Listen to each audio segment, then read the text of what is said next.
Welcome, and my name is a Xiaomi Redmi Note 9T, and today I will show you how to go through the setup process of this device. So when you boot it up for the first time, you'll be presented with the screen right over here. And to get started, simply press on this tiny little arrow right here and select your desired language from the list. I'm gonna go with English, and then you can choose your region. Now this will bring you then to the terms and conditions. Nothing greets you better to the brand new device like agreeing to those, so we need to select it and then we can move on. And this will then bring us to the insert SIM card page. Now this page is completely optional, you don't actually have to insert a SIM card. The reason this is here is so you can, for instance, skip connecting to Wi-Fi and still have internet connection, which will then allow you to log into your Google account throughout the setup process. But assuming just like me, you're not planning to log into your Google account right now, or maybe you don't have a SIM card, whatever the case may be, you can simply tap on an arrow and skip this step along with skipping the Wi-Fi connection.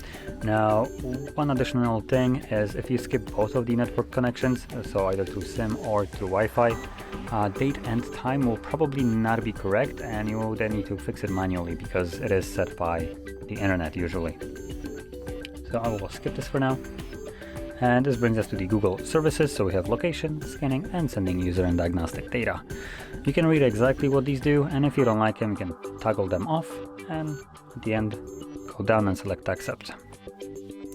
Then have set password, so this will basically allow you to set protection to your device, that be a fingerprint, and pin pattern or password as a screen lock. Now, if you're planning to use a fingerprint, you are required to set up some kind of screen lock, but the other way around, screen lock does not require a fingerprint. Now I'll set up just a pattern here. Now it does give us a 4-second block telling us that we need to remember our password, like no duh.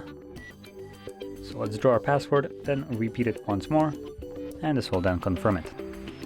Then I have some additional settings: location, sending diagnostic data automatically, automatic system updates, personalized ads, and user experience programs. So in general, some of those repeat from the previous Google services.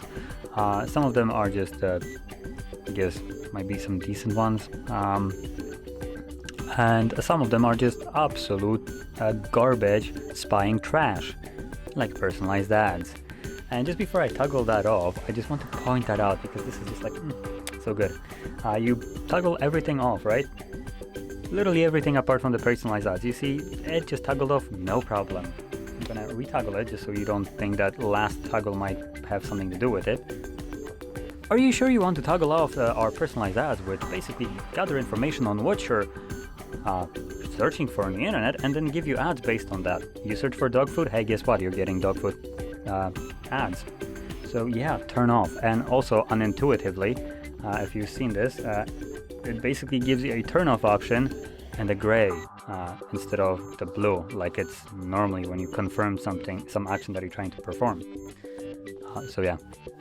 Now, the reason why I'm kind of going into this specifically because I just hate this kind of setting, the setting that spies on you in a way. So it's kind of why I stopped on it.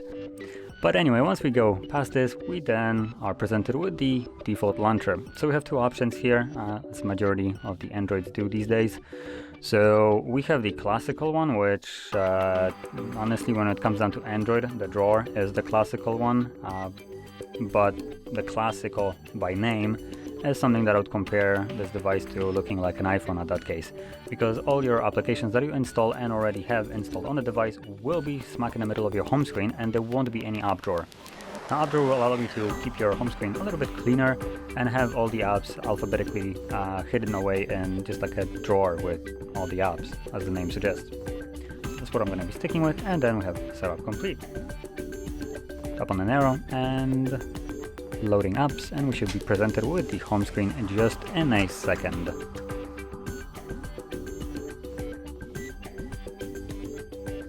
And there we go. So this is how you could set up your device, and if you found this very helpful, don't forget to hit like, subscribe, and thanks for watching.